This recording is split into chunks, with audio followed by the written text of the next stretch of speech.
नमस्कार। साहित्य तक के बुक कैफे की एक दिन एक किताब में मैं जयप्रकाश पांडे आप सभी का स्वागत करता हूँ। और आज मैं फियरलेस गवर्नेंस इस किताब पर बात करूंगा। डॉक्टर किरण बेदी की किताब है। किरण बेदी जी का परिचय की कोई मोहताज नहीं है। पूरा देश, पूरी दुनिया उनके नाम और उनके काम को जानती है। डॉक्टर किरण बेदी आज खुद मेरे साथ इस पुस्तक पर चर्चा करने के लिए मौजूद हैं। और बुक कैफे में, जैसा कि आप लोग जानते हैं, मैं किताब की चर्चा करता हूं, लेकिन जब कोई ऐसी खास किताब आती है जो अपने जॉनर में, अपने क्षेत्र में उसकी एक बड़ी अहमियत हो, तो मैं उस पुस्तक के लेखक से भी बात करने की कोशिश करता हूं। और हमें खुशी है कि डॉक्टर किरण बेदी ने समाज सेवा, राजनीति, प्रशासन और महिलाओं अधिकारों से जुड़े विषयों पर जो भी काम किया है, वो जिस भी क्षेत्र में रही, उन्होंने अपनी पहचान बनाई। और बतौर लेखक इस पुस्तक को उन्होंने एक अद्भुत रूप से लिखा है। यह पुस्तक क्या है, यह पुस्तक डॉक्टर बेदी ने क्यों लिखी, इसी पर चर्चा करने के लिए आज हम उनके साथ उपस्थित हैं। उससे पहले मैं अपने श्रोताओं को बता दूं, डॉक्टर बेदी का पहले स्वागत करूं। मैम, बहुत बहुत नमस्कार। आपका बहुत स्वागत है साहित्य तक के इस प्रतिष्ठित मंच पर। मैं आपका धन्यवाद करती हूँ, आपने मुझे बुलाया। धन्यवाद आपका जयप्रकाश जी। मैं श्रोताओं को और दर्शकों को अपने बता दूं कि डॉक्टर बेदी 24वीं लेफ्टिनेंट गवर्नर थी पुडुचेरी की, पांडिचेरी जिसको हम कहते हैं। आपने आईआईटी दिल्ली से पीएचडी किया। आईआईटी में पढ़ना ही एक बड़ी बात।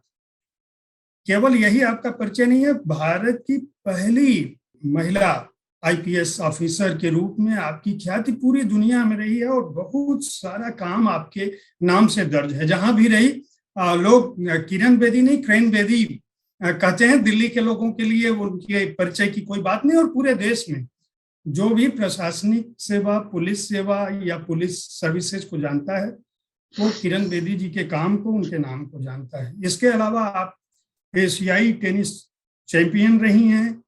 मैग्सेसे अवार्ड मिला है, जिसको नोबेल प्राइज के बराबर का दर्जा हासिल है। आपकी जो बायोपिक ऑस्ट्रेलियाई डायरेक्टर ने बनाई, उसका नाम यस मैडम सर।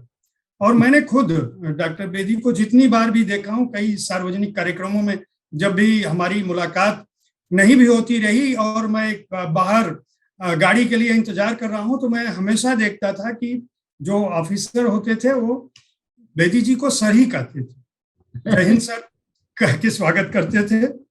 और नवज्योति इंडिया फाउंडेशन और इंडिया विजन फाउंडेशन के मार्फत आप शहरी गरीब लोग, वंचित समाज, शोषित तबके की एक बड़ी मदद कर रही हैं। खासकर उसके अलावा जो प्रिजन, जो जेल में कैदी लोग हैं, उनके बीच भी आपका काम बहुत महत्वपूर्ण रहा है। मैं डॉक्टर बेदी से ये जानना चाहूंगा कि मैं ये पुस्तक पूरी पढ़ चुका हूँ। और पढ़ते समय मुझे इतना आनंद आया कि मुझे लगा कि हम कोई फिल्म देख रहे हैं। तो आपने पहले तो ये इतना शब्द चित्र, और दूसरी जो इस पुस्तक की खास बात मुझे लगी कि आपने हर उस व्यक्ति को याद किया है जिसने आपको प्रभावित किया, खासकर जब आप पांडिचेरी की लेफ्टिनेंट गवर्नर थी। इस पुस्तक की शुरुआत वहां जाने से शुरू होती है। और जिस दिन आप लौटी हैं दिल्ली, उसके बाद जब राष्ट्रपति महोदय से आप मिली हैं, उस समय तक का जिक्र है। और एक एक शब्द, मुझे लगता नहीं कि कोई भी ऐसा व्यक्ति होगा जो आपसे छूट गया हो, चाहे वह दरबान ही क्यों न रहा हो, चाहे वह एक अदना कर्मचारी ही क्यों न रहा हो। तो आपके दिमाग में मैम ये पुस्तक को लिखने का ख्याल कैसे आया, पहले इस पर बताएं। अरे कमाल है जयप्रकाश जी, पहली बारी में सुन रही हूँ अपनी इस तरीके का रिव्यू अपनी पुस्तक पर। आपका मैं धन्यवाद करती हूँ, क्योंकि इतनी जल्दी कोई पुस्तक पढ़ ले और फिर इंटरव्यू करे, ये भी आश्चर्य है, क्योंकि कोई पुस्तक पढ़े बिना ही इंटरव्यू लेते हैं, और यहाँ एक आध चैप्टर पढ़ के ही इंटरव्यू लेते हैं, और सारी पुस्तक मुझे बतानी पड़ती है। लेकिन आप तो जान गए पुस्तक को। मैं आपका पहले धन्यवाद करती हूँ कि आपने इतनी दिलचस्पी से मेरी बुक को पढ़ा, क्योंकि पुस्तक एक पूरा एक अपने आप एक बच्चे को जन्म देने वाली बात है। ये मदर है, ये मेरा बच्चा है, और बड़ा हो रहा है धीरे धीरे, और देखो अब मेरे बच्चे की बातचीत हो रही है। एज अ मदर मैं बहुत खुश हूँ कि बहुत अद्भुत लिखा है मैम आपने। निश्चित रूप से ये किताब बहुत अच्छी है। मैं अपने दर्शकों को कहूंगा और आपसे ये निवेदन करूंगा कि इस पुस्तक को हर भाषा में, प्रकाशक को कहूंगा कि उन्हें दूसरी भाषाओं में भी लाना चाहिए, खासकर हिंदी में तो जरूर आनी चाहिए। ये जरूर आएगी पांडे साहब। हम हिंदी में इसका पूरा ट्रांसलेशन की पूरी इनॉग्रेशन करेंगे। हम हिंदी में भी करेंगे, तमिल में भी करेंगे। जी, डायमंड बुक्स जो है, आप देखिए डायमंड बुक्स जो पब्लिशर है, ये माहिर है हिंदी और ऐसी ट्रांसलेशंस में। मेरी जितनी पहली पुस्तकें भी हैं, इन्होंने ही मेरी हिंदी में ट्रांसलेट करी। इसीलिए मैं इस बार इंग्लिश की बुक भी इन्हीं के पास लेके गई, क्योंकि मैं इनको इतना करीब से जानती हूँ, इतना इज्जत और मान करती हूँ सारी वर्मा फैमिली का बहुत सालों से। तो इसलिए मैं बहुत खुश हूं कि हिंदी में भी आएगी, तमिल में भी आएगी, तेलुगु में, मलयालम में, कन्नड़ा में, बंगाली में, गुजराती में, और मराठी में ऑलरेडी शुरू हो चुकी है सुनील वहां पर मेहता फैमिली से। सो हम तो हिंदी, और पहली बुक्स भी मेरी ऐसे ट्रांसलेशन कर चुके हैं 14 लैंग्वेजेस में। एक मेरी पुस्तक है बच्चों के लिए, टॉप कॉप, ये डायमंड ने ही 14 लैंग्वेजेस में, सारी लैंग्वेजेस में करी हुई है। तो इसलिए आपका धन्यवाद। आप ये कह रहे हैं कि हिंदी में लाओ, हिंदी में तो जरूर इमीडिएटली जितनी जल्दी वो लाएंगे। हाँ मैम, लेकिन इस पुस्तक की आपने, मैं देखिए, मैं श्रोताओं को इसलिए नहीं बताना चाहता क्योंकि मैं तो पूरी पुस्तक, मैंने जैसा कि कहा, मेरे लिए एक पिक्चर की तरह है। मैं इस पुस्तक को पढ़ के यह जान सका कि आप जब पांडिचेरी आप गई, जिस दायित्व, जिस उद्देश्य से गई, वो जगह आपके लिए एक तरह से उस रूप में जानी नहीं थी। आप कभी, आपने इसमें जिक्र किया है कि जब आप इससे पहले पांडिचेरी गई थी और उस भवन को देख के आपके मन में कितना आकर्षण हुआ था, आप किस तरह से सोचा था आपने, और आपने कभी सोचा नहीं था कि एक दिन मैं जिस भवन को देख रही हूँ, इसकी भव्यता को देख रही हूँ, इसकी प्रकृति को देख रही हूँ, एक दिन मैं इसी की अधिकारी होके इसी में प्रवास करने आ जाऊंगा। आपने बहुत अच्छा चित्र, अगर कोई नहीं भी गया है, मैं पांडिचेरी नहीं गया हूँ, लेकिन मैं समझ सकता हूँ, विजुअलाइज कर सकते हैं, पूरा शब्द चित्र आपने खींचा है। तो मैं पहले तो ये जानना चाहूंगा मैम कि आपने ये पुस्तक लिखने की सोचा क्या, आपके दिमाग में क्या था कि मुझे क्यों यह पुस्तक लोगों को देना चाहिए। और नाम से मैं श्रोताओं को बता दूं कि फियरलेस गवर्नेंस का मतलब किरण बेदी जी का वो अनुभव जो सरकार को, प्रशासन को चलाने में रहा है, संवैधानिक दायरे में रहा है, या जनता को, अपने लोगों को, अपने नागरिकों को की मदद के लिए कई बार वो अपने दायरे के बाहर गई हैं। लेकिन किरण बेदी जी के लिए ये पहली बार नहीं हुआ। वो जब भी जहां भी रही हैं, वो हमेशा दायरों को तोड़ती रही हैं, सीमाओं को तोड़ती रही। जनहित में, नियम कानूनों को अगर उन्होंने कभी उसकी अनदेखी की या उसका अतिक्रमण किया तो सिर्फ इसलिए किया कि किसी की मदद हो पाए। तो यहां भी फियरलेस गवर्नेंस का मतलब कोई वो नहीं भी कहेंगी तो ये किताब समझ में आएगा कि डॉक्टर बेदी ने लिखा है और इसमें प्रशासन, लेकिन इसमें प्रशासनिक अनुभव केवल नहीं, उनके काम करने का केवल तरीका नहीं, बल्कि उनका पूरा एक समूचा जीवन, जो वर्ष और समय उन्होंने बिताया है पांडिचेरी में और जिस रूप में बिताया है, उसको दर्ज किया है। तो मेरा सवाल ये है मैम कि आपने इस पुस्तक को लिखने के बारे में आपके दिमाग में आया कैसे कि मैं इसको जनता को दूं, लोगों को दूं? पांडे साहब, मैं पहली बार ही नहीं लिखा है। आपको पता है मेरे पहले काम लिखे चुके हैं। जी जी, वो मुझे पता है, लेकिन मैं बता रही हूँ, हिम्मत है ये हिंदी में और आई डेयर इंग्लिश को, वो बायोग्राफिकली ऑटोबायोग्राफिकल, उसमें मेरे पुलिस के काम में है, ट्रैफिक पुलिस का चैप्टर है उसमें, जी जी, क्राइम प्रिवेंशन का चैप्टर है, नशा मुक्ति का चैप्टर है। सो वो आई डेयर जो है मेरी पुलिस के काम पर है। फिर इट्स ऑलवेज पॉसिबल, संभव है, वो सारे प्रिजन के काम पर है। जी तो तीनों पुस्तकें मेरे पुलिस के काम में या मेरे प्रिजन के काम में लिख चुके हैं। जी ये कुदरती है, ऐसे हुआ। इट्स ऑलवेज पॉसिबल, तो लिखा गया पोस्ट डॉक्टरल वर्क से, क्योंकि नेहरू फेलोशिप मिली थी। वो मुझे पुस्तक नेहरू फेलोशिप मिली इसलिए थी कि मुझे एंड में पुस्तक लिखनी, तो मैंने जी पुस्तक लिख दी।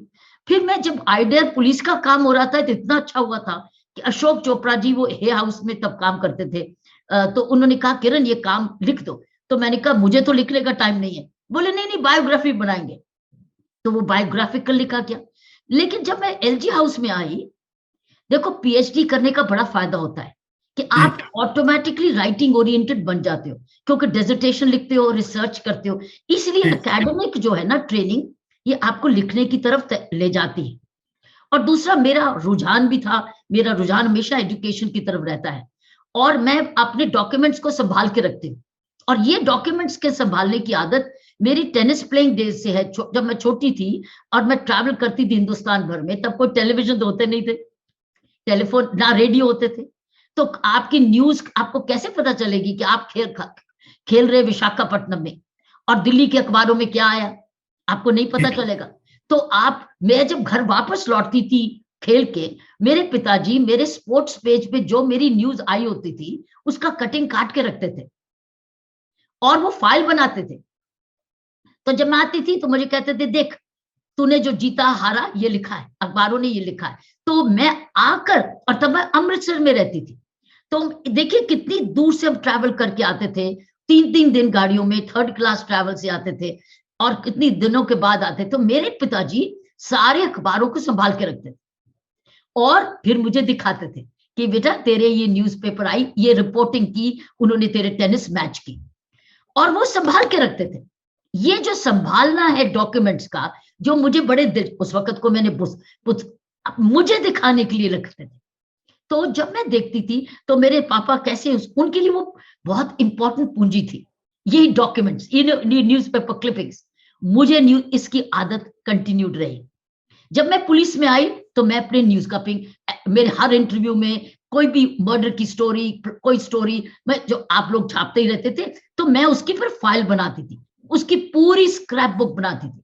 आपको हैरानी होगी, अब तक मेरी स्क्रैप बुक और टेनिस मैचेस की, जब मैं 14 साल की थी, अब तक मेरे पास अपना रिकॉर्ड है।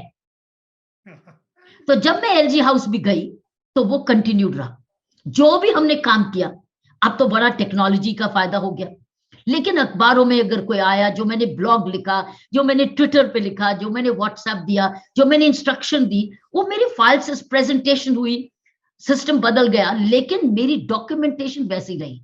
और मैंने एक कमरे को पूरा डॉक्यूमेंटेशन रूम बनाया और अपने अनट्रेन्ड लोगों को ट्रेन किया मेरी डॉक्यूमेंटेशन के लिए। ये नहीं पता था कि एक दिन मैं किताब लिखूंगी, लेकिन यही आदत है ना। तो जैसे मुझे मौका मिला, बुक तो मेरे दिमाग में दिल के से बढ़ती गई। और सबसे बढ़िया बात ये हुई कि इतना कुछ हुआ, इतना कुछ मैंने देखा, इतना परेशानी मैंने देखी, इतनी उपलब्धि देखी, इतना नुकसान देखा, इतनी करप्शन देखी, इतनी बेईमानी देखी, इतनी मैंने खुशी देखी, इतनी सुंदरता दिखी, इतने अच्छे लोग देखे। सब कुछ जब मैंने देखा एज प्रशासक, फर्स्ट टाइम अब मैंने एज एन एडमिनिस्ट्रेटर देखा। अब तक तो मैं डिपार्टमेंट्स चलाती थी ना जी। अब मैंने एक प्रांत देखा, एक प्रशासन देखा, जिसमें आईएएस ऑफिसर्स, आईपीएस ऑफिसर्स, मंत्री लोग, public, volunteers, political parties, agitation वाले लोग, दोस्त भी दुश्मन भी। मैंने सब कुछ देखा और बहुत बड़ा प्रांत सारे देखा, इतिहास देखा। तो मैंने एक नया दृष्टिकोण से उसको जब चलाया, तब मैंने देखा ये प्रशासन में है क्या, प्रॉब्लम क्या है। जब आप ईमानदारी से काम करने लगते हैं, किसको तकलीफ होती है? कौन नहीं चाहता ईमानदारी? हमारे देश में जो रोकने वाला कौन है? पब्लिक तो चाहती है ईमानदार, पब्लिक तो चाहती है स्वच्छता, पब्लिक तो चाहती है ईमानदारी और सफाई और सुरक्षा। कौन है जो इसको रोकता है? कौन है जो इसका पैसा इधर ले जाता है? कौन है जो पैसा को बर्बाद करता है? क्यों? कौन है जो ऑफिसर्स काम नहीं करते? क्यों नहीं करते? पब्लिक सहायता करती, पब्लिक मांग रही, क्यों हमारे सरकारी दरवाजे बंद है? ये सब मैंने अपनी आंखों से देखा। क्यों बंद है? राजनिवास पैलेस गेट बंद क्यों है? ये पब्लिक प्लेस है, हम क्यों नहीं राजनिवास में लोगों के लिए टाइम रख सकते? आओ मिलो, राजनिवास में कुछ सुनवाई करनी तो करो। और मेरे पास अधिकार है, मैं तो लेफ्टिनेंट गवर्नर थी, गवर्नर नहीं हूं, मेरे पास एडमिनिस्ट्रेटर पावर थी, तो सब कुछ बंद। एज एन एडमिनिस्ट्रेटर मेरे भी दरवाजे बंद, तो सेवा कौन करेगा? मैं कॉन्स्टिट्यूशनल बॉडी नहीं हूं, मैं एक एग्जीक्यूटिव एडमिनिस्ट्रेटर बाय लॉ हूं, तो मैं भी अपने दरवाजे बंद करूंगी तो प्रशासक थोड़ी मैं हूं, मैं तो महाराजा हूं। तो राजनिवास महाराजा पैलेस नहीं था, तो मैंने दरवाजे खोले, समय उनके लिए लगा, लोगों के लिए। आप 4 से 7 बजे 3 घंटे मुझे रोज मिल सकते हो, किसी को प्रॉब्लम है तो मिल सकते हो, अपना टोकन लीजिए, नंबर से आ जाइए। जैसे जैसे वो लोग आए, मुझे मेरी आंखें, मैं हैरान हो गई, इतने सालों की भड़ास निकली भड़ास। मैंने बहुत करीब से परेशानियां देखी, फिर मैंने देखा मैं ये ऑर्डर, ये मैं रिपोर्ट ही कॉल करूंगी कि देखूंगी। फिर मैंने हर सैटरडे संडे जाकर प्रॉब्लम्स को देखना शुरू किया, रिपोर्ट नहीं मांगी, क्योंकि मुझे पता था रिपोर्ट सच्ची नहीं आएगी, रिपोर्ट गोल क्या हो क्या आएगी, इतनी सारी फाइलें बन जाएगी, काम तो होगा नहीं। तो सैटरडे संडे साइकिल लेते थे, कई बार हम साइकिल पर जाते थे। तो मेरा कहने का मतलब, इतना कुछ हुआ, इतना कुछ देखा, इतना कुछ महसूस किया, क्योंकि मैं तो सेवा के लिए गई थी। मुझे नहीं मालूम था कितने साल मुझे रखेंगे, क्योंकि मेरी कोई टेन्योर लंबी नहीं होती थी, हर चीज में हटाया जाता। इस बार मेरे टेन्योर भगवान ने फैसला किया लंबा करो। मैं अपना जोड़ती गई, डॉक्यूमेंट्स मेरे, लाइब्रेरी मेरी बनती गई, फाइल्स मेरी बनती गई, और अपने आप किताब निकल के आई। अब ये नहीं मालूम था लिखूंगी कब, ये नहीं मालूम था लिखूंगी कब, लेकिन जब मौका मिला, जैसे भारत सरकार ने सोचा कि अब मेरा काफी हो गया समय, तो किरण जी वापस जाओ, तो मैं खुशी से लौटी वापस कि अब मुझे मौका मिलेगा। तो पुस्तक लिखने का जो मैंने एक अपने पिताजी से गुण सीखा था, डॉक्यूमेंटेशन का, क्योंकि अभी आप कह रहे हो ना, एक चित्र जैसे बुक है, चित्र जैसे इसलिए है क्योंकि डॉक्यूमेंट एक एक है कागज का, किसी का नाम है या वो फीलिंग है या वो चित्र है, इसलिए वो सब कुछ मेरे पास है। मेरा एक कमरा डॉक्यूमेंटेशन रूम ही है एलजी हाउस का। सो बुक तो बननी थी।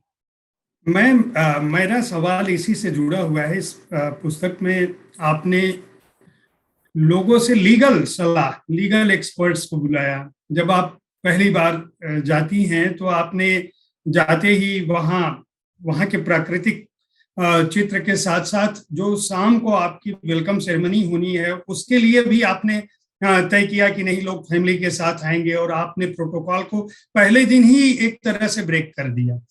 और उसके बाद आपने कानूनी सलाह भी मांगी कि हमारे अधिकार हमारे क्या हैं, मैं क्या क्या कर सकती हूँ, और बहुत ही साइंटिफिक आपने एक तरह से प्रयास किया। मेरा सवाल ये है, मैं पुस्तक पढ़ चुका हूं, फिर भी मैं जानना चाहूंगा कि आपके लिए सबसे ज्यादा संतुष्टि पांडिचेरी में बतौर एलजी रहते हुए क्या था, और सबसे अधिक चुनौती आपको कब झेलनी पड़ी? मतलब कब महसूस हुआ कि यार ये अब इसमें किरण बेदी तुमको ये बताना है कि मैं कौन हूं? मुझे जयप्रकाश जी, मुझे सबसे बड़ी संतुष्टि क्या मिली कि आम व्यक्ति को पता था कि एलजी, अगर मुझे कोई तकलीफ है तो मेरी सुनवाई कभी भी हो सकती है, मैं कभी भी एलजी हाउस जा सकता हूं और मेरी सुनवाई होगी, और अगर मेरा काम सच्चा होगा तो मुझे उसमें न्याय मिलेगा ही मिलेगा। वो गारंटी से ठोकता था। और अब वो जूनियर ऑफिसर्स के पास जाता था कि अच्छा हम जा रहे हैं एलजी हाउस में, मेरा काम सही है, कर दीजिए, नहीं तो वो दरवाजा तो खुला है। इतना विश्वास एलजी हाउस में होना, और एक व्यक्ति में होना, और एक सिस्टम में होना, एलजी सेक्रेटेरिएट में, मैं समझती हूँ सबसे बड़ी जीत थी। क्योंकि प्रशासन में जब आप जनता का मन विश्वास आ जाता है, और वो शक में नहीं रहता है, और वो विश्वास करता है कि मुझे पर अगर आपने नहीं दिया मेरा हक, तो मैं वहां जा सकता हूं। और उस हक में वो कोई पनिशमेंट हाउस नहीं है राजनिवास, वो रिलीफ हाउस था, वो रिलीफ हाउस था। हाँ, किसी अफसर ने जान के नालायकी की तो फिर वो खुद ही परेशान होता था। ऐसा कोई जान के करता भी नहीं था, क्योंकि उनको पता था कि वह दरवाजा, मैं समझती सबसे बड़ी हमारी उपलब्धि थी, ओपन हाउस, हमारा जो ओपन हाउस होता था राजनिवास में, और एक बच्चा भी आता था। आपको पता है एक स्टोरी है उसमें, बुक में, कुछ बच्चों को माँ ने क्रिकेट बैट नहीं दिया, उसने कहा मुझे हॉकी स्टिक चाहिए, तो उसने कहा जा एलजी के पास, तीनों भारों को जाओ मैडम के पास जाओ, वो देगी आपको। और वो आ गए, मेरे उनकी फोटो भी है इस बुक में। तो बच्चे आ गए, तो मैंने उनको बोला क्या चाहिए, बोले मैम हमको हॉकी स्टिक या क्रिकेट बैट चाहिए, अमान उदय सिंह। तो अच्छा, तो मैंने कहा वाह वेरी नाइस, ये है। आपको देखो कितनी क्लोजली आपने पढ़ा। तो मैंने कहा किसने भेजा आपको मेरे साथ, क्योंकि वो तो आता था मेरा घर ले लिया मैम, मुझे ये हो गया, मुझे इस पर, तो वो आया। तो मैंने कहा बोलो मेरी मम्मी ने बोला ये मिलेगी, तो जाओ एलजी साहब।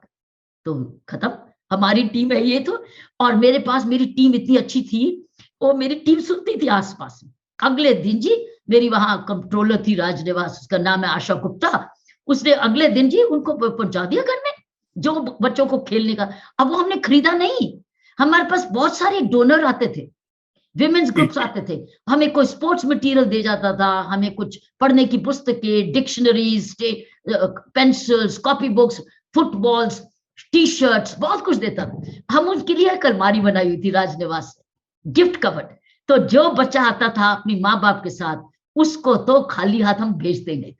तो देखिए एलजी हाउस सिर्फ सुनवाई का नहीं था, हर बच्चे के लिए जरूरतमंद को उसको बच्चे को कुछ दे के भेजता था।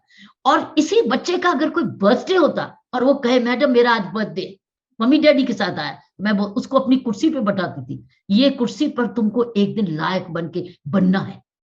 मैं बच्चे में ही मन में, और उसकी फोटो खींचता था, हमारा फोटोग्राफर जो स्टैंड, उसकी फोटो खींचता था, और शाम तक व्हाट्सएप पे उसके माँ बाप को फोटो भी जाती थी।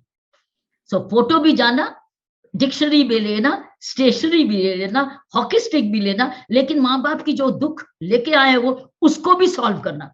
अब मुझे बताइए इससे बेटा क्या भगवान दे सकता आपको ये क्षमता करने की। मैम आपने इस पुस्तक में एक व्हाट्सएप ग्रुप का जिक्र किया है, आपने काम को तेजी से करने के लिए और सारे प्रशासनिक अफसरों पे एक अब सीधा मैसेज पहुंचाने के लिए, वो कोई बातचीत का ग्रुप नहीं था, बल्कि एक प्रशासनिक सुविधा के लिए आपने उस ग्रुप को बनाया था, और उसको लेके भी एक विवाद हुआ था। मैं जानना चाहूंगा कि आखिर जो लोग एतराज करते हैं ऐसी बातों पे, जो काम की बातें होती हैं, आपको कैसा महसूस होता है जब आप कोई अच्छा काम कर रहे होते हैं और केवल इसलिए उसको क्रिटिसाइज किया जाता है कि ये क्यों की किरण बेदी क्यों कर रही है या कोई भी क्यों कर रहा है? ईर्ष्या, देखिए ये छोटापन। अरे काम तो हम सभी, चाहे आप चुनाव से आए हैं चाहे मेरी नियुक्ति हुई है, हम आए तो एक ही मकसद के लिए ना, समाज में सुधार, समाज की सेवा, समाज का भला, ईमानदारी से उनके दुख को तोड़ना और उनकी क्वालिटी ऑफ लाइफ को बढ़ाना, उनको न्याय, उनको विश्वास बनाना, यही है ना। तो अगर मैं भी कर रही हूं, आप भी कर रहे हैं, हम कोई कंप्लीट थोड़े कर रहे हैं, हमारा लक्ष्य तो सेम है। अब मैंने व्हाट्सएप ग्रुप अगर बनाया सभी ऑफिसर्स का, सभी डिपार्टमेंट्स का, सेक्रेटरीज का, डायरेक्टर्स का, एसएचओस का, विमेन पुलिस का, बीट ऑफिसर्स का व्हाट्सएप बनाया, ताकि आपस में आप बातचीत तो करो, क्योंकि आप तो मिलके काम करना है, डिपार्टमेंट तो एज अ होल काम करता है। लेकिन जैसे मैंने बनाया, जो चाहते थे कि कोई जुड़ के काम ना करे, जो चाहते थे कि अलग अलग ही रहे, जो चाहते थे कि नहीं आपस में लड़ते ही रहे, जो चाहते थे कि किसी का कलेक्टिवली न्याय ना हो, वो ऑर्डर कर दिया डिसबैंड करने की। व्हाट्सएप नहीं बनाएंगे, अरे ये तो सीक्रेसी खत्म हो जाएगी, ये तो सर्वर अमेरिका में है, ये तो कॉन्फिडेंशियलिटी चले जाएगी। लाख समझाया, ये कोई सीक्रेसी नहीं है, ये एक दूसरे को बता रहे कूड़ा कहां पर है, ये एक दूसरे को बता रहे गुंडा कहाँ है। तो मैं ये कह रही थी कि ये व्हाट्सएप ग्रुप बनाया था डिपार्टमेंट्स को जोड़ने का, डिपार्टमेंट्स में आपस में वो बातचीत तो करें, एक दूसरे को पहचानते भी नहीं थे। एजुकेशन वाला म्युनिसिपैलिटी नहीं जान रहा, म्युनिसिपैलिटी वाला पुलिस वाला नहीं जान रहा, ट्रैफिक वाला एसएचओ नहीं जान रहा, मैंने सिर्फ उनको इकट्ठा किया। और व्हाट्सएप आज टेक्नोलॉजी है ना, तो क्यों नहीं इस्तेमाल करते। लेकिन जो चाहते थे कि बिखरे रहे, ये बिखरे रहे सारे, एक दूसरे को लड़ाते रहे, एक दूसरे का काम ना जाने, और एक दूसरे की एक आवाज ना बने और सारे कलेक्टिवली भला ना करें, उन्होंने क्या किया, ऑर्डर किया, ये भी बुक में है, ऑर्डर किया, व्हाट्सएप कैंसल्ड, व्हाट्सएप डिसबैंडेड। और उसमें चीफ सेक्रेटरी भी चला गया, क्योंकि वो भी चीफ सेक्रेटरी तब पुराना था, वो चाहता था कि ये मेरे डिपार्टमेंट, क्योंकि ये हायरार्की तोड़ता है, ये महाराजाशिप खत्म करता है, सबको एक कम्युनिटी बनाता है, it's a community of governance. तो उन्होंने क्या किया, काट दिया। और आपको पता है डरपोक अफसर छोड़ के चले गए व्हाट्सएप ग्रुप। आपने लिखा है इसमें। क्यों छोड़े? क्योंकि वो नहीं चाहते थे कि यूनिटी ऑफ पर्पस हो जाए, प्रशासन एक हो जाए, प्रशासन ईमानदारी से सबका भला करे, तुरंत समझ और सब में बात बट जाए, सब जने जाने किधर क्या हो रहा है। क्योंकि जब शर्म आने लगेगी, सब जने अपना काम करने लग जाएंगे। और व्हाट्सएप तो मुझे आता था, मेरा फोन तो व्हाट्सएप था मेरे पास, तो मेरा व्हाट्सएप नंबर सारी पौंडीचेरी जानता था। मुझे जैसे कोई मैसेज आता था कि मैडम हमें ये प्रॉब्लम है, मैं उस सेक्रेटरीज के ग्रुप में, डायरेक्टर के ग्रुप में, एसएचओ के ग्रुप में, एसपी के ग्रुप में सारे डालती थी। सारे सोचो समझ आते थे किस थाने में क्या हुआ। तो सुधरेंगे नहीं क्या? क्योंकि जब चीज छिपी रहेगी तो बीमारी क्रिएट करेगी, खुल जाएगी तो बीमारी दूर करेगी। मैं हर चीज को खोल देती थी और तुरंत जवाब आता था, मैडम ये मैं दिखाया, ये प्रॉब्लम दूर हो गई, या मैंने ये कर दिया। उस आदमी का भी मुझे मैसेज आता था, मैडम मेरा काम हो गया। तो और क्या चाहिए? एक मैसेज से अगर समाज का भला हो रहा है तो इससे बेटर टेक्नोलॉजी क्या हो सकती है?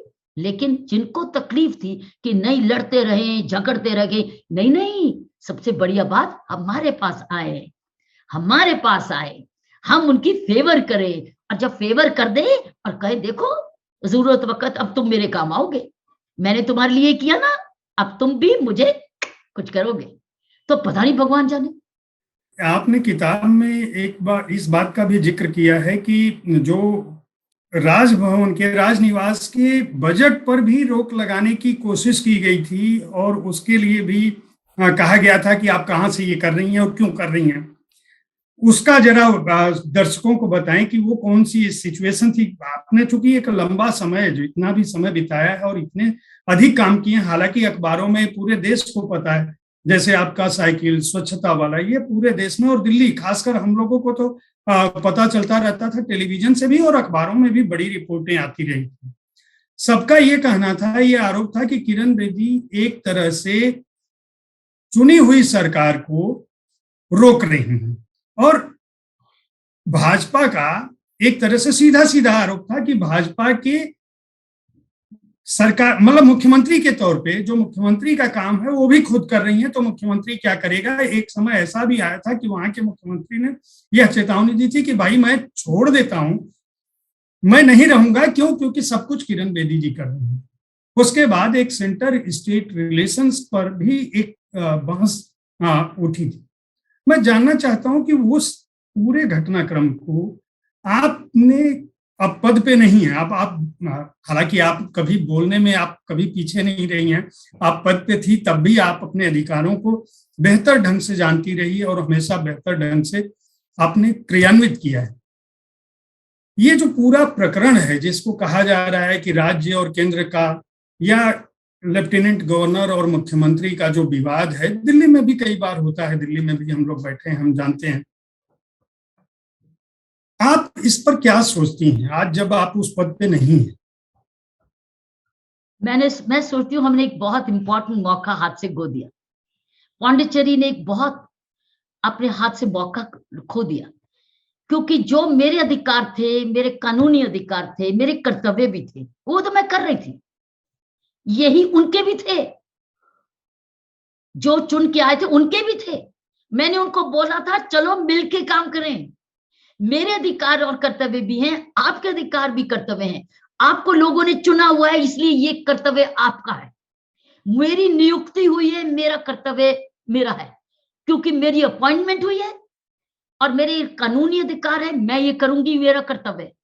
तुम्हारा तो, तुमको तो चुने हुए प्रॉमिस करके आए हो, आओ मिलके करें और एक ऐसे सुंदर पौंडीचेरी को एक मॉडल गवर्नेंस दे दें जिसमें ईमानदारी है, सुरक्षा है, स्वच्छता है, सब कुछ है, तो सेफ्टी है।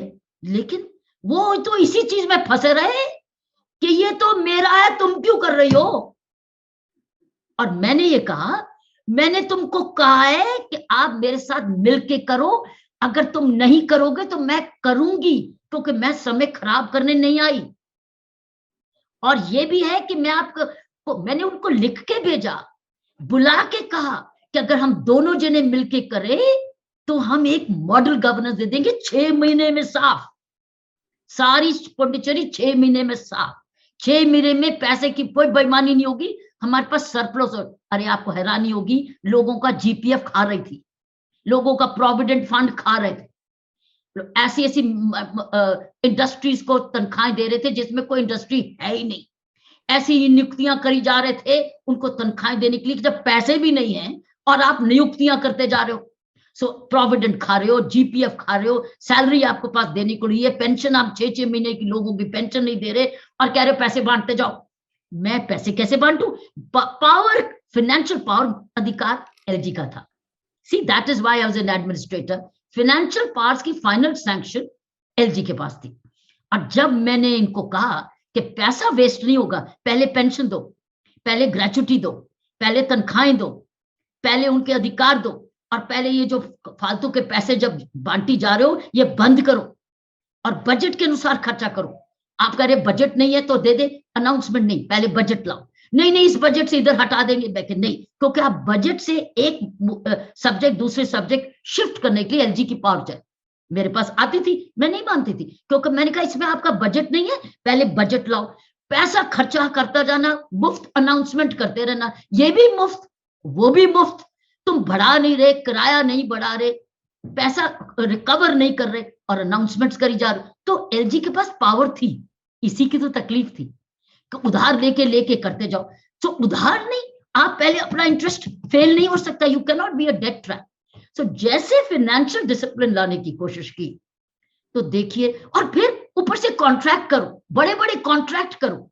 जब कॉन्ट्रैक्ट की आपकी जरूरत, इसको भी दे दो, इसको भी ऑर्डर दे दो नॉमिनेशन पे। मैंने कहा नहीं, आप जाके ना करोगे इलेक्ट्रॉनिकली, आप इलेक्ट्रॉनिकली कॉन्ट्रैक्ट करोगे ताकि सबको पता चले क्या हो रहा है। डायरेक्ट ट्रांसफर आ गई सरकार, गवर्नमेंट ऑफ इंडिया के, राइस जो है अब आप खरीदेंगे नहीं, आप नहीं खरीदेंगे, सरकार नहीं खरीदेगी, डायरेक्ट ट्रांसफर होगी। हमने पैसा डायरेक्टली जो करा, मुझे कचहरी ले गए कि डायरेक्ट ट्रांसफर क्यों करे, कॉन्ट्रैक्ट चाहिए आपको, राइस आंध्रा से खरीदना है, उधर से खरीदना है, लंबी लंबी पैसा, और फिर राशन की दुकान से खरीदा तब खराब हो गया और आधा बिक गया, आधे चूहे खा गए। अरे जब सरकार और गवर्नमेंट ऑफ इंडिया कह रही है डायरेक्ट ट्रांसफर करो, तुम क्यों रास खरीद रहे हो? तो पैसा दे दो सरकार उनको, अपनी मर्जी से जब पैसा दिल करे चावल खरीद ले मार्केट में, पौंडीचेरी में राइस मार्केट है, तो जितना जब मुझे चाहिए मैं ले लूं, जितना चाहिए उतना ले लूं, मैं क्यों सीधा 10 किलो उठा लूं? मैं क्यों 10 किलो मुझे चाहिए भी नहीं, मैं गाय को फेंक दूंगी क्योंकि खराब हो जाए। सो जब ये फाइनेंशियल डिसिप्लिन हम लाने लगे, लोगों को पेंशन मिलने लगी, जीपीएफ मिलने लगा, लोन्स मिलने लगे, इंक्रीमेंट्स मिलने लगे, पुराने एरियर्स निकलने लगे, पब्लिक सर्विस में तो बड़ी खुशी हुई कि शुक्र है हमारा कोई सुनवाई करने आया। लेकिन बाकी दरवाजे बंद हो गए ना, लीकेजेस के दरवाजे बंद होने लगे, तो तकलीफ तो होनी थी, ये तो अंडरस्टूड था। मैम, इस पुस्तक में आपने जो शुरुआत में ही जिक्र किया है कि आपको प्रधानमंत्री ने जब इस पद के लिए भेजा जा रहा था तो आपको कहा था कि आप जाइए किरण जी, और वहाँ के पैसे की रोकथाम करिए, देखभाल करिए, वहाँ का जो ट्रेजर है, संपत्ति है, संपदा है पांडिचेरी की। पूरा जो आपका कार्यकाल था, इतना ज्यादा मतलब राजनीतिक तौर पे मुझे लगता है कि जनता के तौर पर बहुत आपको सराहना मिली, मीडिया में बहुत सराहना मिली, केंद्र सरकार ने भी बहुत सराहा। लेकिन जो आजादी के बाद अब तक का जो समय है 70 सालों का, इन 70 सालों में पहली बार किसी ने इतना एक्टिव एलजी देखा होगा। दिल्ली के लोगों को जगमोहन जी की याद होगी, वो प्रशासनिक सेवा से थे और आप पुलिस अफसर रह के बड़े पदों पे गए।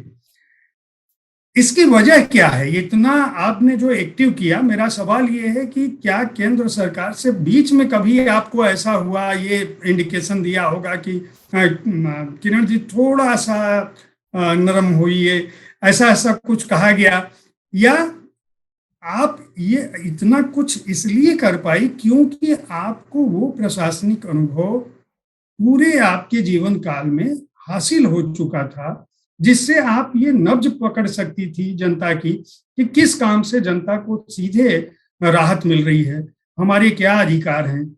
शायद आपकी जगह पर कोई राजनीतिक नियुक्ति अगर होती, सीधे सीधे कोई राजनीतिज्ञ होता, तो शायद इस तरह का टकराव मैं कहूंगा वो मोल नहीं लेता। आपका खुद का क्या सोचना है इस बारे में? देखिए, मैं हमेशा, मुझे जो भी नियुक्ति मिली, एक आदत थी मेरी कि मैं अपने आप से अंदर से पूछती थी। कभी ये नहीं लिखा जाता था कि आप जाकर ये करें।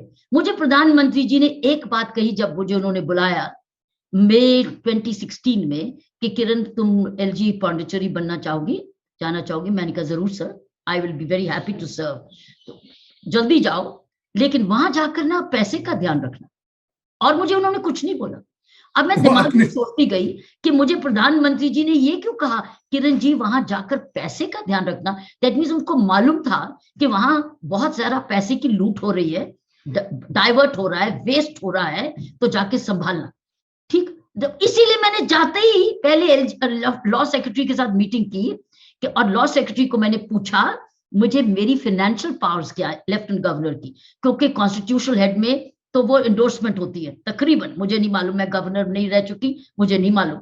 लेकिन मैंने अपनी पावर्स को जाते ही पहले सेकंड डे पहली meeting with any secretary on understanding my LG's and administrative powers, उसने मुझे बोला, ma'am you are the in charge of the consolidated fund of Puducherry, all financial prudence, ईमानदारी आपकी जिम्मेवारी। आप अगर डेलीगेट भी करेंगे तो जिम्मेवारी आपकी, और पैसे में अगर बेईमानी हो रही है तो आपकी। आप ही कॉन्ट्रैक्ट अप्रूव करते हैं, आप ही बजट को फाइनलाइज करते हैं, आप ही चेंजेस भी करते हैं प्रेसिडेंट की अप्रूवल के साथ, आपके थ्रू बिना नहीं जा सकता कुछ। अरे मैंने पूछा, अच्छा इसीलिए मुझे प्रधानमंत्री जी बोला वहां किरण जी पैसे का ध्यान रखना, ये नहीं कहा कि अरे किरण जिम्मेवारी तुम्हारी ही है। तो जब मैंने पढ़ा तो मैंने अपने सेक्रेटरी को बोल दिया कि हम इधर बेईमानी नहीं होने देनी। अब कायदे से पॉलिसी बनेगी, कायदे से खर्चा होगा, रूल्स के अनुसार होगा, ना ज्यादा ना कम, लेकिन जरूरतमंद के लिए, प्रायोरिटीज के लिए रहेगा। That's it. बांटने के लिए नहीं होगा ये पैसा, खर्चा करने के लिए होगा, इन्वेस्टमेंट के लिए होगा, रिलीफ के लिए होगा, वेलफेयर के लिए भी होगा अगर बजट में है। अगर बजट में वेलफेयर नहीं एडेड है तो पहले पैसा कमाओ तो खर्चा करेंगे। ना तुम कमाते हो, उधार लेके नहीं हो सकता वेलफेयर, उधार लेके नहीं हो सकता, कमाओ। और अगर कमा के बचत करो, अगर मुझे बचत दिखाओगे तो मैं खर्चा करूंगी। सो मेरा कहने का ये, फाइनेंशियल प्रूडेंस आने से बहुत एकदम करप्शन खत्म होगी। करप्शन में बहुत का रिलीफ भी मिली और करप्शन भी बड़ी, लीकेजेस बंद होगी। और साथ में टेक्नोलॉजी का बड़ा फायदा हुआ कि गवर्नमेंट ऑफ इंडिया ने टेक्नोलॉजी जो पॉलिसी बैंकिंग कर दी ना शुरू, इससे बहुत रिलीफ मिलेगी। मैं सोचती हूँ ये मुझे भी रिलीफ मिली। अगर ये डायरेक्ट बैंक ट्रांसफर्स नहीं पॉलिसीज करते तो लूट जारी रहती। लेकिन और इन्होंने क्वेश्चन भी किया, they went up to the Madras High Court questioning the DBT, but government of India ने भी डिफेंड किया अपनी पॉलिसी को, हमने भी डिफेंड किया, सुप्रीम कोर्ट ने मोहर लगाई। तो देखो लीगल सपोर्ट भी मिली, गवर्नमेंट ऑफ इंडिया की सपोर्ट मिली, और हम भी। और मेरा फिर दोबारा जो नया चीफ सेक्रेटरी आया था, पहला चीफ सेक्रेटरी को तो मैंने हटवा दिया क्योंकि वो उनके साथ शामिल हो गया था, लेकिन जो नया चीफ सेक्रेटरी आया वो न्यूट्रल था, ना वो उनकी तरफ ना वो मेरी तरफ, वो रूल्स के अनुसार जा रहा था, वो भी मेरे जैसा रूल ओरिएंटेड। तो मुझे अब हम लोग एक रूल ओरिएंटेड प्रशासन की तरफ चल पड़े। आपने कोविड कार्यकाल का भी इस पुस्तक में जिक्र किया है कि जब कोविड आया तो आपने किस तरह से वहां पे काम किया। आप एक साथ कई मोर्चों पे लड़ रही थी। एक तरफ आपको जनता की उम्मीदों को, जो कि एक तरह से खो चुकी थी, हमारे यहाँ राजनीतिक इच्छा शक्ति या राजनीतिक, हर व्यक्ति जो है वो सोचता है कि नेताजी हमारा कोई भला कर देंगे। सामान्य तौर पे एलजी, जैसा कि आपने भी बताया कि प्रशासनिक अफसर होते हैं, उनके दरवाजे पर लोग कम जाते हैं। आपने एकदम वहां एक तरह से खुली बयार आपने दे दिया पांडिचेरी को, और कोविड कार्यकाल भी रहा। आपको सबसे ज्यादा टफ क्या लगा वहां पे? कोविड का समय, करप्शन का समय, पॉलिटिकल टकराव, सबसे ज्यादा टफ टास्क आपका पूरे कार्यकाल में क्या था? कोविड। वो कोविड का साल बहुत बहुत भयानक था, बहुत भयानक था पिछला साल 2020 और 21। बहुत 21 तो इधर आ गया, 20 बहुत भयानक था, क्योंकि आप बीमारी से कैसे लड़ोगे?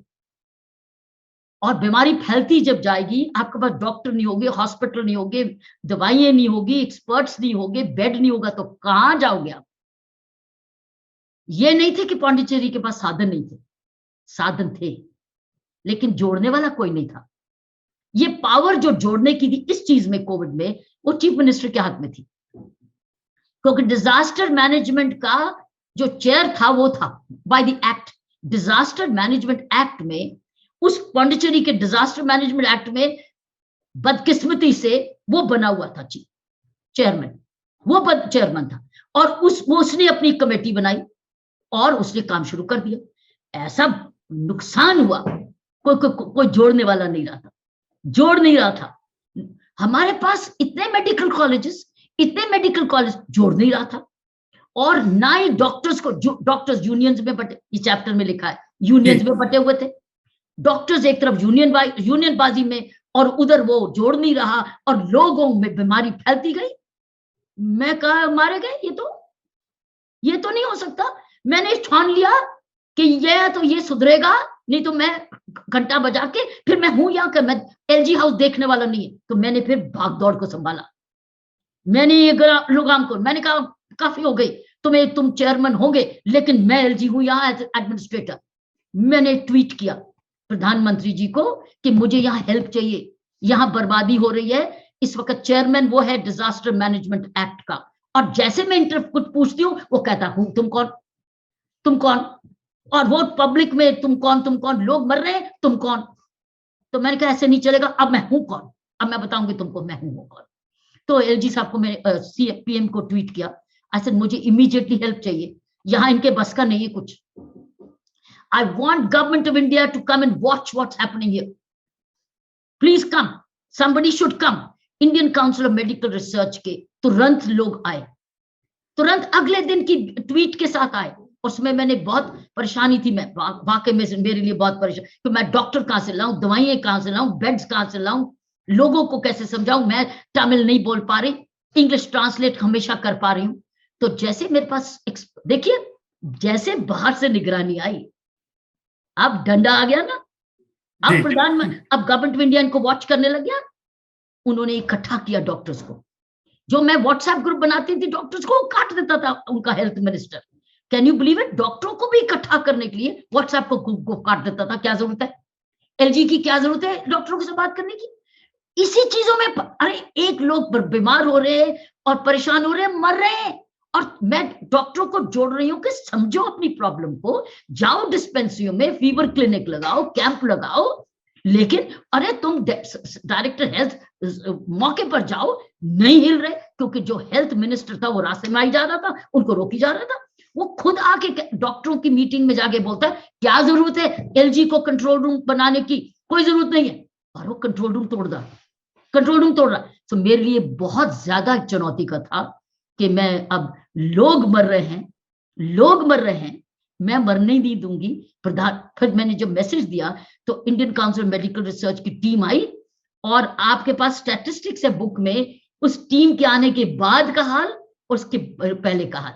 फिर मैंने इनकी परवाह नहीं की कि ये क्यों कह रहे हैं, फिर इन्होंने भी देखा कि सिचुएशन अब बदलने लगी है, अब ये गवर्नमेंट ऑफ इंडिया के खिलाफ कैसे बोले, अब और तारीफ भी नहीं कर रहे, गवर्नमेंट ऑफ इंडिया का धन्यवाद भी नहीं कर रहे, तारीफ भी नहीं कर रहे, चुप रह रहे हैं। लेकिन अब सुधरने लगा तो लोगों में राहत आने लगी, तब जाके रिलीफ हुआ। मैंने समझा कि तो बिल्कुल ईश्वर का चमत्कार हुआ, क्योंकि वो जो डॉक्टर्स एक्सपर्ट टीम आई थी चेन्नई से, उस एक्सपर्ट टीम, उन्होंने सारे डॉक्टर्स को जोड़ा, उनकी ट्रेनिंग शुरू करी, उनको फील्ड में निकाला, उनको सिखाया करना क्या है, उनकी स्ट्रेटजी बनाई, फिर हम अपने कंट्रोल रूम बनाया, रोज के रोज फिर ब्रीफिंग शुरू करी, फिर मैंने ब्रीफिंग शुरू करी, रोज सारे हिसाब दो, रोज हिसाब लेती थी मैं, फिर रोज 4 बजे हिसाब, 3 बजे हिसाब, सारे जने ऑनलाइन फोन पे हिसाब लेते थे।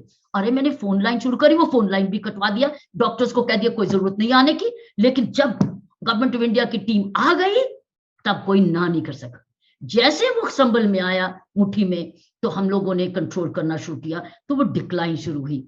वो मेरे लिए बहुत ही प्रॉब्लम, बहुत डिफिकल्ट था दो हिस्सों में। एक, जब तक वो कंट्रोल में था, और दूसरा जब मैंने एक अपील की गवर्नमेंट ऑफ इंडिया को कि मुझे मदद चाहिए, और मैं शुक्र है कि उस वक्त मैंने मदद मांग ली। अगर मैं मदद नहीं मांगती, हमारा बहुत नुकसान होता, हमारा नुकसान बच गया। मैम, इसमें इस पुस्तक में आपने एक चैप्टर है जो आखिर में है, there is no finish line. मैं चाहता हूं कि आप इसके बारे में खुद बताएं दर्शकों को, आपका आशय क्या है? ये मेरी लाइन नहीं है, ये मेरे एडिटर की लाइन है। फिर भी मैं कहती काफी हो गया, कहती नहीं मैडम, वो एडिटर है, उसका नाम है आदिति मेहरोत्रा। तो मैंने जब बुक लिखी, तब मैंने कहा मैं काफी हो गया। She says no, I just said the end. She says no madam, आपका एंड नहीं है ये, there is no, believe me. इस क्रेडिट का लाइन उसको जाता है, आदिति को, क्योंकि उसने मेरी बुक को जब एडिट किया, उसे कहा there is no finishing line, it's a fact. उसने मुझे द एंड कहने ही नहीं दिया, उसने कहा there is no finishing line. Ma'am, आप समय से अपना कार्यकाल पूरा करने से कुछ समय पहले, केवल कुछ समय पहले आ गए। उसकी वजह क्या है? उसको लेके बहुत सारी आपने इस पुस्तक में उस हिस्से का जिक्र नहीं किया है। बहुत सारी बातें आई।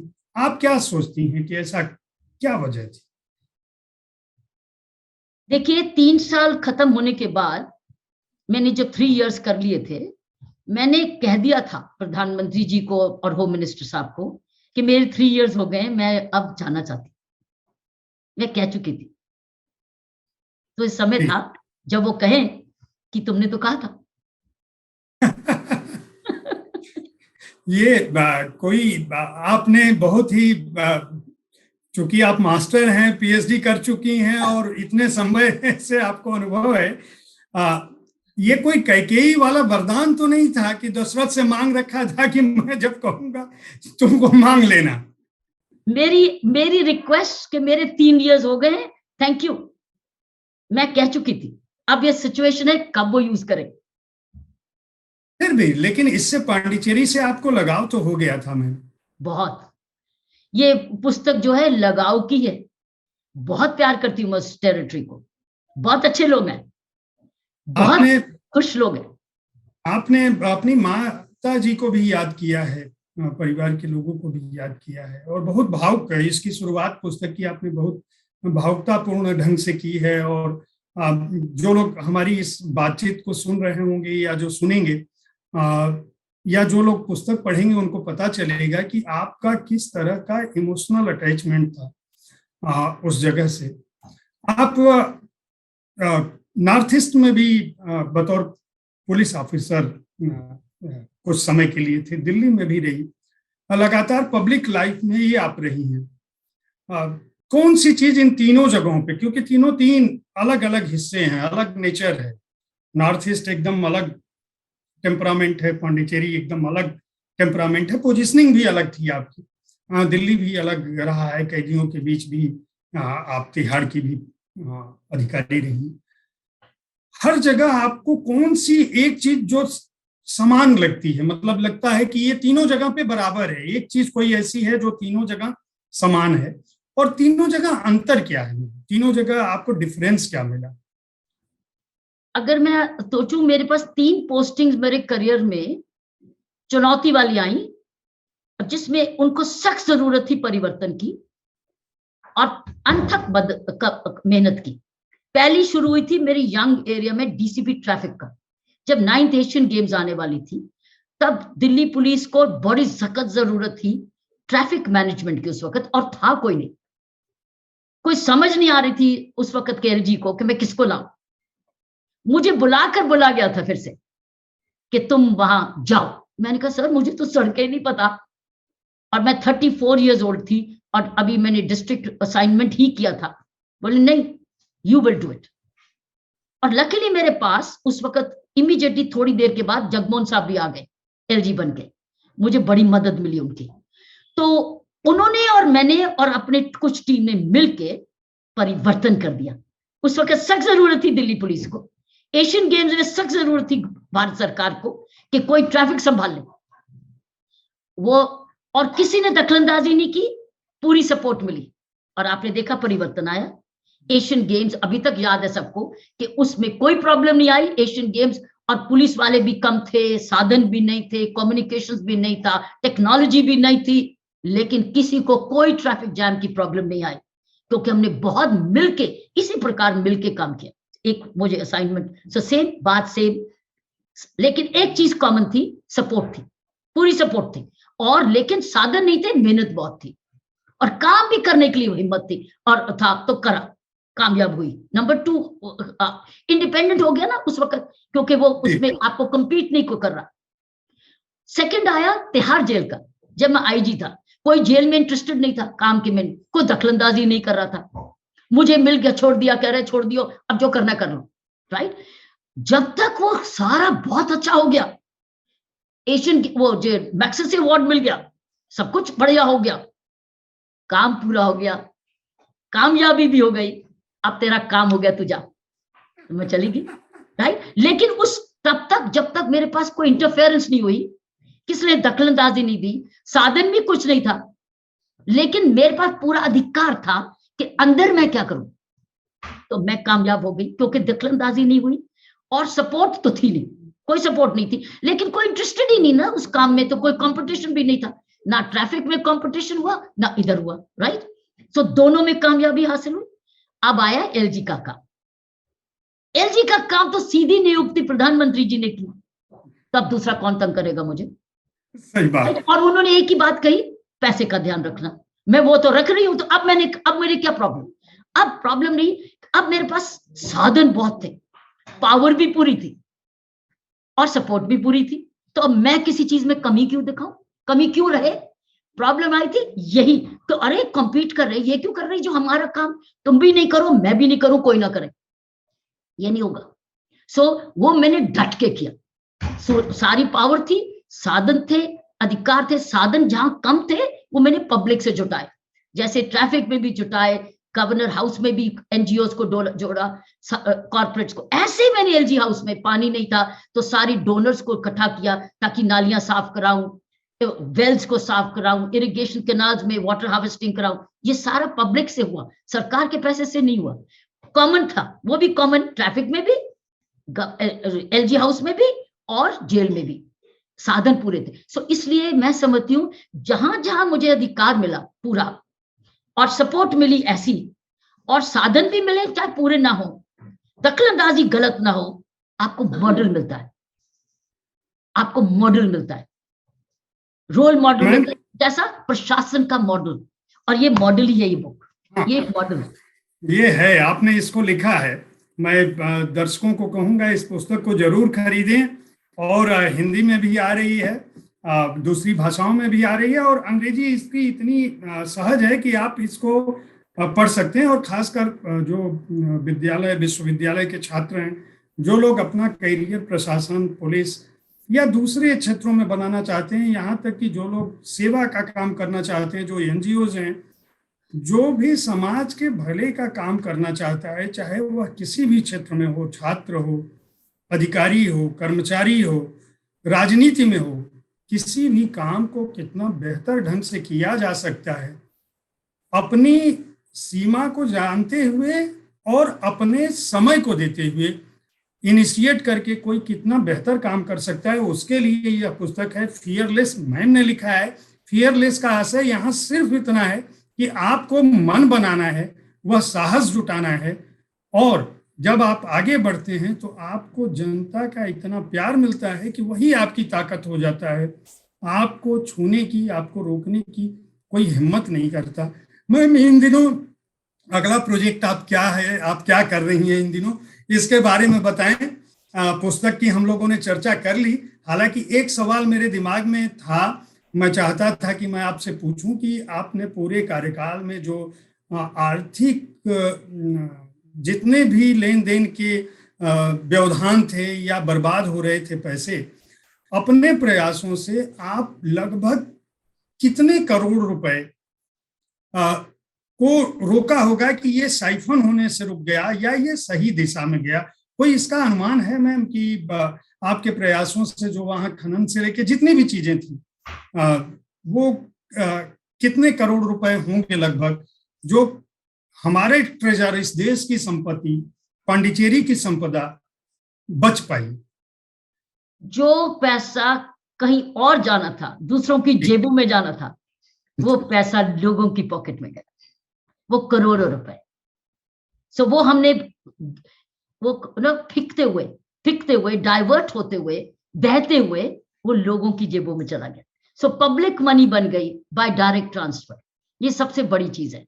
सो इसलिए वेस्टेज भी बच गई, और जो पैसा था जो कि इनकी दूसरों की जेबों में जाना था वो लोगों की जेबों, दैट मीन्स लाखों के लोग, क्योंकि तकरीबन बीपीएल के और एपीएल के लाइनों में 80% of the budget was going like this. So मैं अब ये बाकी का कितना इवैल्यूएट क्या करेगा तो इतिहास ही करेगा, लेकिन वो बिल्कुल बर्बाद होता हुआ पैसा लोगों की जेबों में जाता।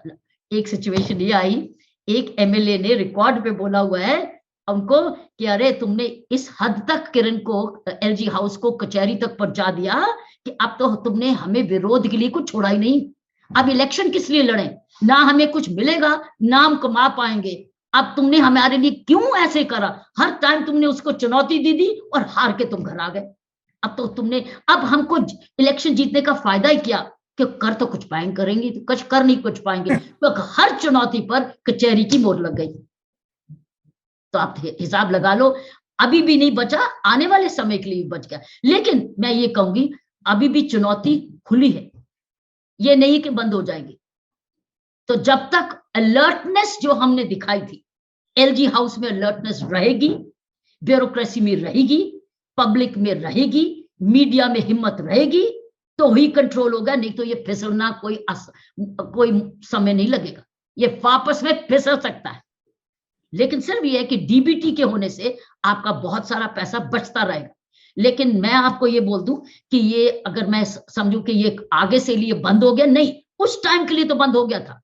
आने वाले टाइम में जब तक हम ये किताब में जो जो चीजें लिखी हैं सरकारी अफसर नहीं करेंगे फियरलेसली वर्क, कभी भी स्लिप हो सकता है। हाँ, ये जरूर है उस हद तक ना स्लिप हो जिस हद तक था जब मैंने देखा था।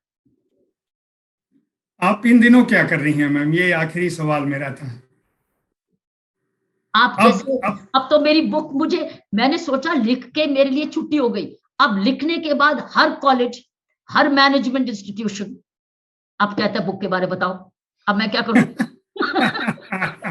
मैंने सोचा लिख के काम खत्म। अगर लिखा है, क्यों लिखा है, कैसे लिखा है, क्या सिखा सकते हो, युवा पीढ़ी को कैसे आगे ले जा सकते हो, अब तो मेरे लिए तो नया चैप्टर खुल गया।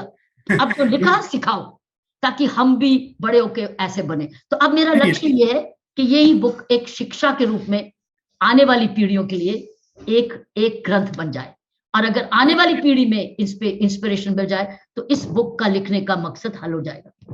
इस पुस्तक में निश्चित रूप से वह योग्यता, वह क्षमता और उतने तथ्य हैं, आपने उदाहरण के साथ, विजुअल्स के साथ जिस तरह से लिखा है, मैं आपको बधाई दूंगा। और निश्चित रूप से यह एक अच्छी किताब है जिसे खरीदा जाना चाहिए, पढ़ा जाना चाहिए। इसमें आध्यात्मिक, संवेदनात्मक, प्रशासनिक, एक कड़क पुलिस अफसर के साथ आपका जो मातृत्व है, जो आपका बेटी के रूप में है, जो आपका इंसान के रूप में है, और सबसे बढ़ के जो एक राष्ट्रभक्त के रूप में आपका जो चरित्र है, वह सब कुछ सामने आता है। जो लोग इस पुस्तक को पढ़ेंगे उसमें ये पता चलेगा कि कैसे किरण बेदी जी पांडिचेरी में रहते हुए अपने बचपन में लौट जाती हैं, अपने परिवार को याद रखती हैं, अपने पुराने दोस्तों को याद रखती हैं। जब आपकी नियुक्ति हुई तो किस तरह से आपने एक अपने करीबी दोस्त को साथ लेके गई, वो उनके साथ यात्रा में थी, कैसे आपने सामान्य हवाई जहाज की यात्रा की, पहले भी गई थी, क्या सपने थे। और जब सपने देखते हैं, हालांकि वो हमेशा उनका पूरा जीवन इस बात का उदाहरण रहा है कि किरण बेदी जी ने जो सोचा उसको हासिल किया, पाया। लेकिन कोई भी व्यक्ति अपने जीवन में अगर ठान ले कि वह कुछ बेहतर करना चाहता है तो प्रकृति, नियति सब कुछ उसके साथ होता है। बहुत बहुत शुभकामनाएं मैम, हमसे बात करने के लिए बहुत बहुत आभार।